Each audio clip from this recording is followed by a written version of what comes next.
Welcome to conversations. मैं आपका host, आपका दोस्त मुख्तदर खान, और आज मैं आपको एक स्लाइड में, सिर्फ एक ही स्लाइड में ये बताना चाहता हूँ कि इंडिया शायद इंडो पैसिफिक जो स्ट्रैटेजी है डोनाल्ड ट्रंप की, जो उन्होंने 2017 में शुरू की थी, अमेरिका की जो स्ट्रैटेजी है चाइना को बेसिकली दबा के रखने के लिए, चाइना को कंटेन करने के लिए, चाइना की जो तेजी से इकोनॉमी बढ़ रही है और उसकी जो जियो पोलिटिकल इन्फ्लुएंस बढ़ रहा है, उसको पुश बैक करने के लिए जो इंडो पैसिफिक स्ट्रैटेजी जो बनाई है अमेरिका ने, क्वाड को लेकर, फिर उसके बाद फिर ऑकस भी है और उसके बाद स्क्वाड भी है।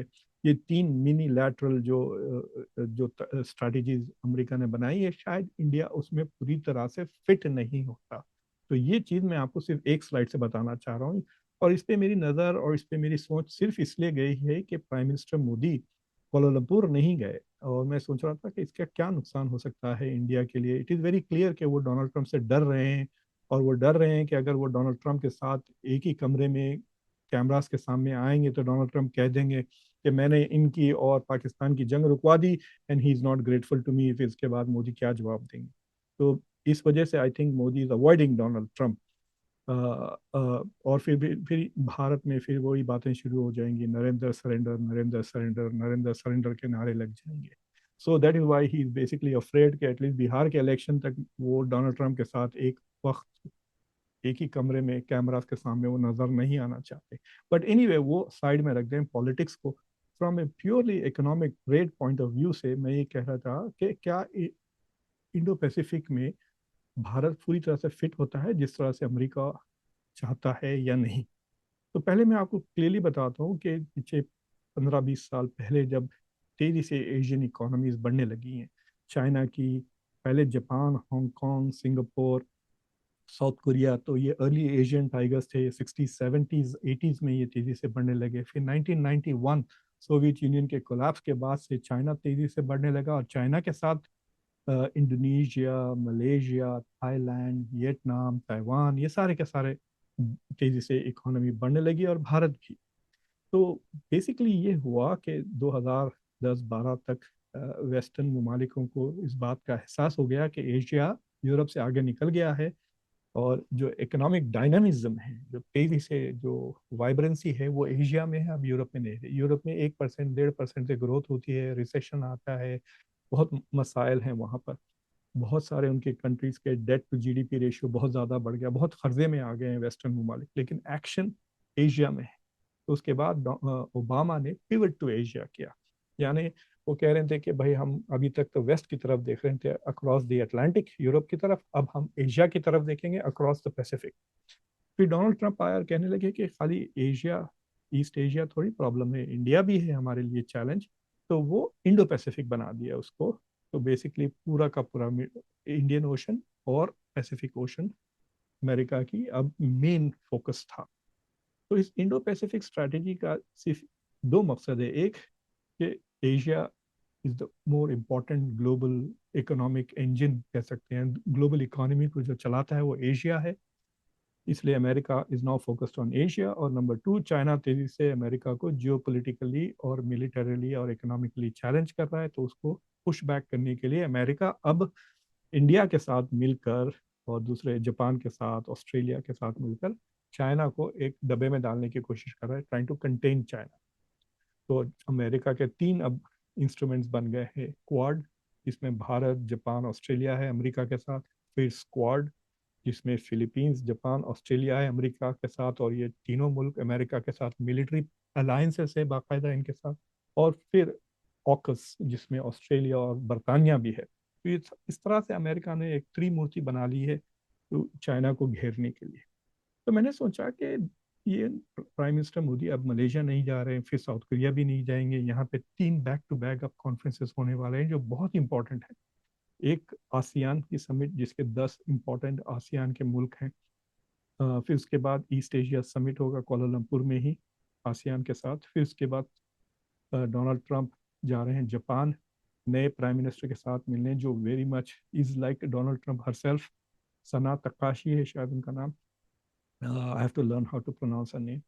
और फिर वो साउथ कोरिया जा रहे हैं, जहाँ सोल में उनकी मुलाकात वहाँ पर शी जिनपिंग के साथ होगी at APEC, Asia Pacific economic cooperation. ये दीज आर बिग जायंट मतलब इकोनॉमिक आप कह सकते हैं कॉन्ग्लोमरेट्स या इकोनॉमिक ग्रुपिंग्स। तो एक ही स्लाइड में आपको बताना चाह रहा हूँ कि इंडिया इसमें फिट क्यों नहीं होता।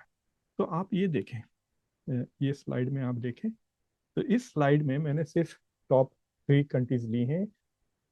टॉप 5 में आता है इंडिया, या 4th या 5th place we will know by दिसंबर के अंत में पता चल जाएगा कि इंडिया जापान को पूरी तरह से ओवरटेक किया या नहीं। अभी तो फोरकास्ट है कि India will be the 4th biggest economy by December. लेकिन जर्मनी और जापान जियोपॉलिटिकली उतनी अहमियत नहीं रखते जितनी इंडिया, इसलिए मैं सिर्फ 3 मुल्कों की बात कर रहा हूँ, अमेरिका, चाइना और इंडिया। तो अगर आप अमेरिका के एशिया में सबसे बड़े पार्टनर्स देखते हैं, 5 पार्टनर्स, तो वो चाइना है, इसके साथ वो $583 बिलियन का ट्रेड है अमेरिका का, ये 2024 का डेटा है। फिर जापान है 2028, फिर तीसरा साउथ कोरिया है, चौथा ताइवान है, पांचवा वियतनाम। तो एशिया में अमेरिका के जो 5 बिग ट्रेडिंग पार्टनर्स है वो सारे के सारे ईस्ट एशिया में है। या तो वो आसियान के मेंबर्स हैं जैसा कि वियतनाम, या वो एपेक के मेंबर्स हैं जैसा कि जापान, साउथ कोरिया और चाइना। चाइना के लिए जो टॉप 5 ट्रेडिंग पार्टनर्स है तकरीबन आइडेंटिकल है, एक्सेप्ट कि क्योंकि अमेरिका एशिया में नहीं है, मलेशिया आ जाता है। वरना अगर आप टॉप 4 अगर देखते हैं चाइना को छोड़कर, तो अमेरिका के Japan, south Korea, Taiwan, Vietnam. South Korea, Japan, Taiwan, Vietnam ये भी चाइना के टॉप ट्रेडिंग पार्टनर्स है। 5वीं जगह पे मलेशिया आता है, जहाँ पे ये सारे समिट्स हो रहे हैं कोलालमपुर में। लेकिन भारत के लिए अगर आप देखें, एशिया में जो सबसे बड़े 5 ट्रेडिंग पार्टनर्स हैं, India is out of sink.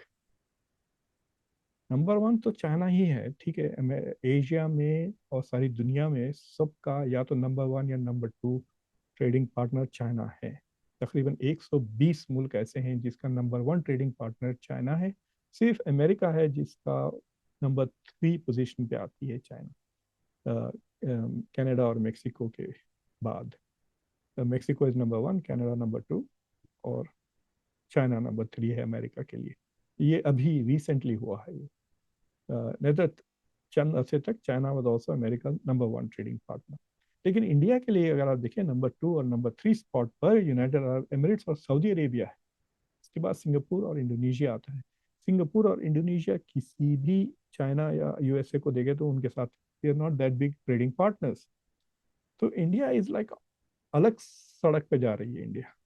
America और चाइना एक हाईवे पे जा रहे हैं, इंडिया दूसरे रास्ते से निकल रही है। इंडिया का रुख, इंडिया का किबला अभी भी वेस्ट की तरफ है। चाइना को छोड़ दें आप, तो इंडिया का नंबर 1 ट्रेडिंग पार्टनर चाइना के अलावा यूनाइटेड अरब एमिरेट्स है, जिसके साथ अब इंडिया 100 के ऊपर शायद हो जाएगा। ये लास्ट ईयर का डेटा है, सारा 2024 का है। और सऊदी अरेबिया, उसके बाद सिंगापुर और Indonesia.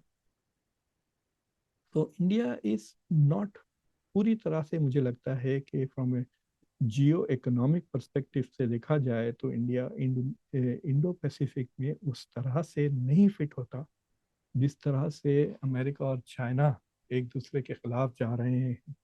They are interesting identical trading partners हैं इन दोनों के। तो मुझे लगता है कि अगर चाइना के साथ भारत का मिलिट्री जो हॉस्टिलिटी है गलवान को लेकर, अगर वो ख़त्म हो जाता है, अगर वो ख़त्म हो जाता है तो इंडिया को अमेरिका के साथ मिलिट्री ताल्लुकात बढ़ाने की ज़रूरत नहीं पड़ेगी इन द इंडो पैसिफिक, क्योंकि इंडिया का रुझान मगरिब की तरफ है, अमेरिका और चाइना का मशरिक़ की तरफ। तो ये छोटी सी एक बात मैं आपसे शेयर करना चाह रहा था। तो it gives you an interesting perspective on regional geopolitics. तो कूटनीति पर, रीजनल कूटनीति पर एक नया सोच की तरफ आपको इशारा करता है। तो प्लीज़, अगर आपने अभी तक कॉन्वर्सेशंस को सब्सक्राइब नहीं किया हो तो कॉन्वर्सेशंस को सब्सक्राइब करें, वीडियो को लाइक करें, बेल आइकॉन ज़रूर दबाएं और इस वीडियो को ज़रूर शेयर करें दूसरों के साथ। अंटिल नेक्स्ट टाइम, मैं आपका होस्ट, आपका दोस्त मुख्तदर खान। Take care.